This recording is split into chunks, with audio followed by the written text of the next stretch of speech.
આજે આપણે ઘરે શીખીએ પાઠ્યપુસ્તિકા છે એની પ્રવૃત્તિ એક જે હિન્દીની છે એ કરવાના છીએ. પ્રવૃત્તિ એકનું નામ છે કુછ સવાલ જવાબ. તો અહીં તમને એક चित्र આપવામાં આવ્યું છે. यहाँ एक चित्र दिया गया है, आपको यह चित्र देखकर कुछ सवालों के जवाब देने हैं. नीचे कुछ सवाल दिए गए हैं और आपको यह चित्र देखना है और उसके बाद उसके जवाब देने हैं. तो सबसे पहले हम पहला प्रश्न है उसका उत्तर देने की कोशिश करते हैं. यहाँ पे पहला प्रश्न दिया है कि सोचिए बच्चा क्या सोचता होगा. यहाँ ये लड़का बैठा हुआ है जो झाड़ के नीचे जो छांव है उसके नीचे बैठा है और वो ऊपर देख रहा है. तो हम इसके ऊपर से एक अंदाज लगा सकते हैं कि बच्चा सोच रहा होगा कि देखिए तो झाड़ पे कितने सारे पक्षी हैं और ये वृक्ष के एक तने पे मधुमक्खियों ने छत्ता बनाया है.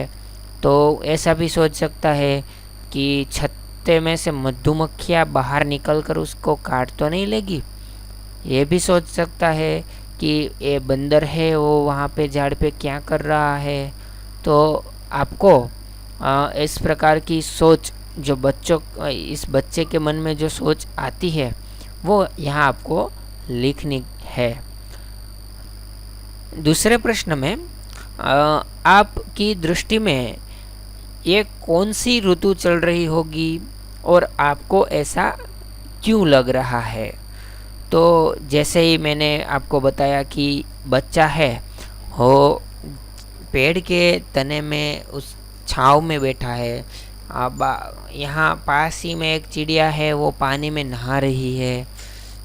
एक छोटा सा जो कुत्ता है वो भी पेड़ के तने में सो रहा है और दूसरे जो पक्षियाँ हैं वो भी पानी पीने के लिए आए हुए लग रहे हैं.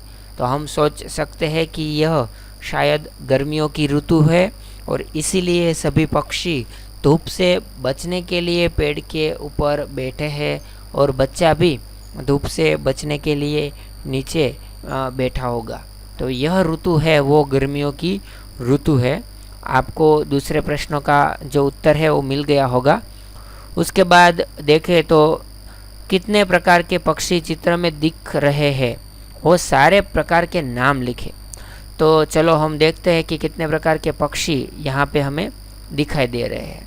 तो आप देख सकते हैं कि बहुत सारे पक्षी हैं. तो कुछ पक्षियों के बारे में हम जानेंगे. तो यहाँ पर एक बागुला दिखाई दे रहा है, चिड़िया है, उसके बाद मैना भी है, यहाँ पे कौवा है, मोर है, उल्लू है. यहाँ पे आप देख सकते हैं कि लक्कड़खोद भी है जिसे हम हिंदी में लकड़बग्गा भी बोलते हैं. तो लकड़बग्गा भी है और कई पक्षी है. तो आपको इसका उत्तर मिल गया होगा कि पेड़ के ऊपर कौन कौन से पक्षी दिखाई दे रहे हैं चित्र के अंदर और सभी पक्षियों के हमें नाम लिखने हैं. दूसरा जो प्रश्न है प्रश्न नंबर 4 उसमें देखिए तो कितने प्रकार के प्राणी दिख रहे हैं. तो उसके प्रकार भी लिखने हैं. तो सबसे पहले कितने प्रकार के प्राणी दिख रहे हैं. तो यहाँ पे आपको एक बिल्ली दिख रही है, यहाँ पे कुत्ता दिख रहा है, यहाँ पे आप देख सकते हैं कि गिलहरी है और यहाँ पे भी गिलहरी ही है.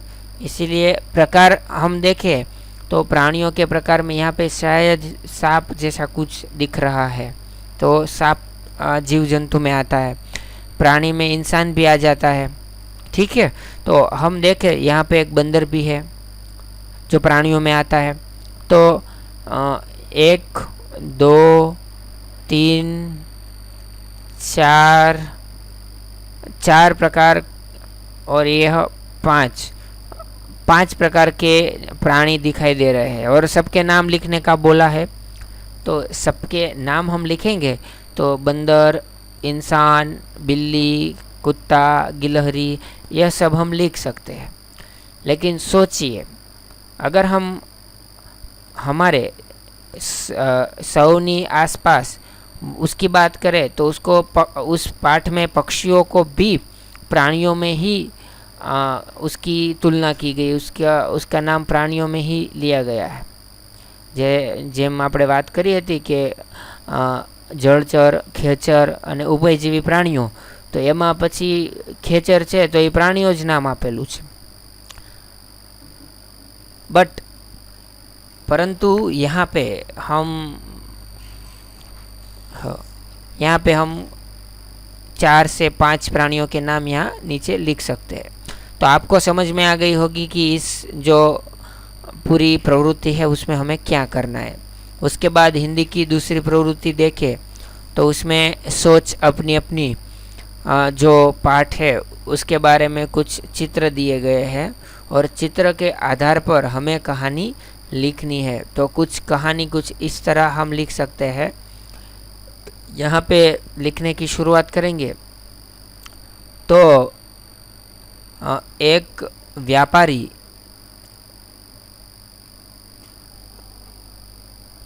जिसे हम फेरिया कह सकते हैं, तो वो टोपिया बेचने का काम करता था। वो यह एक गांव से दूसरे गांव टोपिया बेचने का काम कर रहा था। दूसरे चित्र को देखकर हम कहानी आगे बढ़ाए तो दूसरे चित्र में हमें दिखाई दे रहा है कि वो थक चुका है और पेड़ के नीचे छांव में बैठा है और आराम कर रहा है। कुछ बंदर पेड़ से नीचे आते हुए दिखाई दे रहे हैं।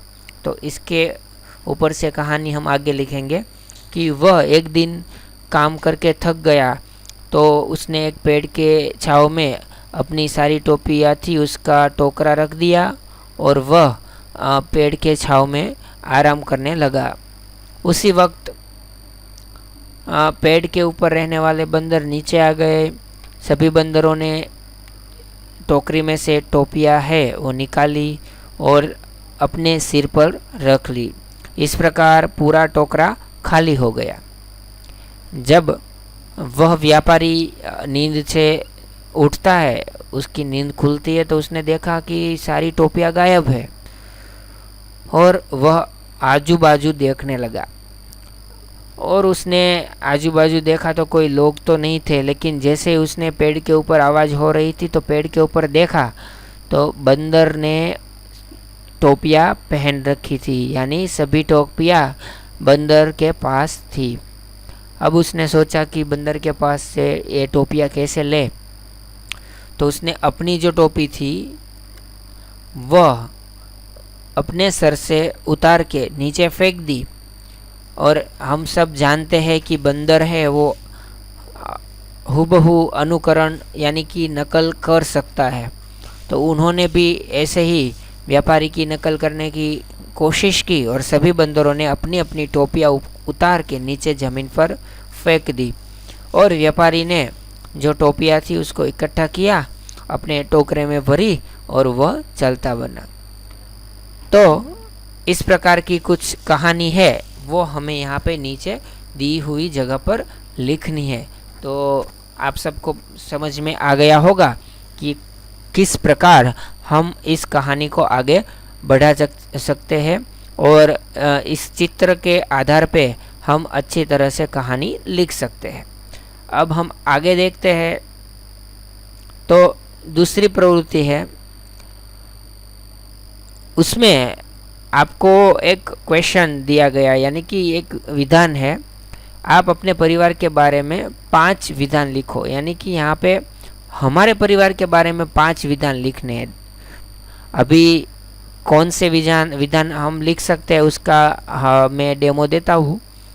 आप लिख सकते हैं कि हमारे परिवार में कुल 5 सभ्य है। सबसे बड़े हमारे मुख्य सभ्य हमारे दादाजी है, उनकी उम्र 70 साल की है। मेरी दादी माँ है वो उनकी उम्र 65 साल की है।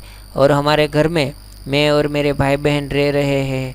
ठीक है, ऐसा आप सब लिख सकते हैं। हमारा परिवार है वो क्या काम करते हैं, पापा क्या काम करते हैं, उसके बारे में आप 5 विधान यानी कि 5 यहाँ पे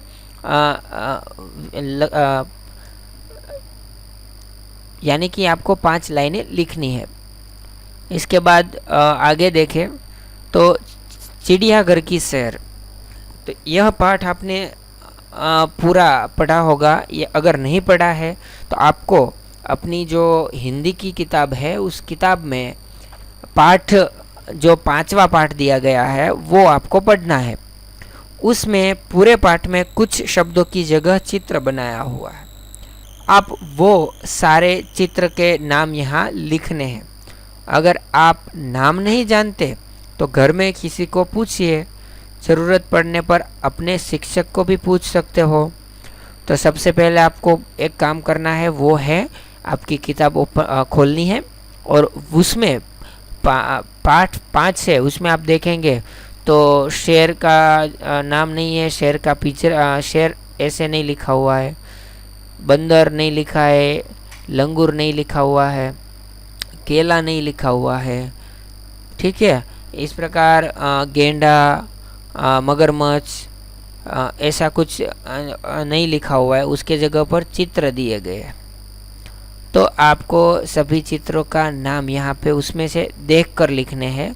तो आप चित्र देखिए और यह प्रवृत्ति आपको ऐसे पूर्ण करनी है।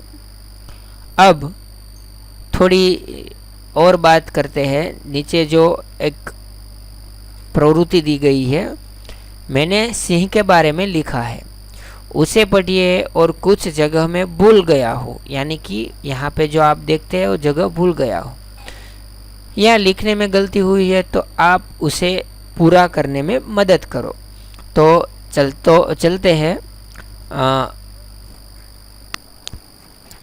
चलो हम देखते हैं कि क्या लिखा हुआ है, उसमें कौन सी भूल है। तो यहाँ पे सिंह आज गुजरात में दिखते हैं, यह एक बड़ा सा प्राणी है, सिंह के सींग बहुत बड़े होते हैं। तो यह जो लाइन है वो गलत है, सिंह को तो सींग ही नहीं होते, तो इस लाइन को हमें निकालना है। सिंह के पैरों की संख्या 4 होती है, तो यहाँ पे हमें 4 लिखना। सिंह शाकाहारी प्राणी है, उसको शाकाहारी यहाँ से मिटा के यहाँ हमें लिखना पड़ेगा मांसाहारी प्राणी है, वो कभी शिकार नहीं करता, उसको निकाल के हमें लिखना है उसे हर रोज़ शिकार करने की ज़रूरत पड़ती है। तो इस प्रकार से हम यह प्रवृत्ति पूर्ण कर सकते हैं।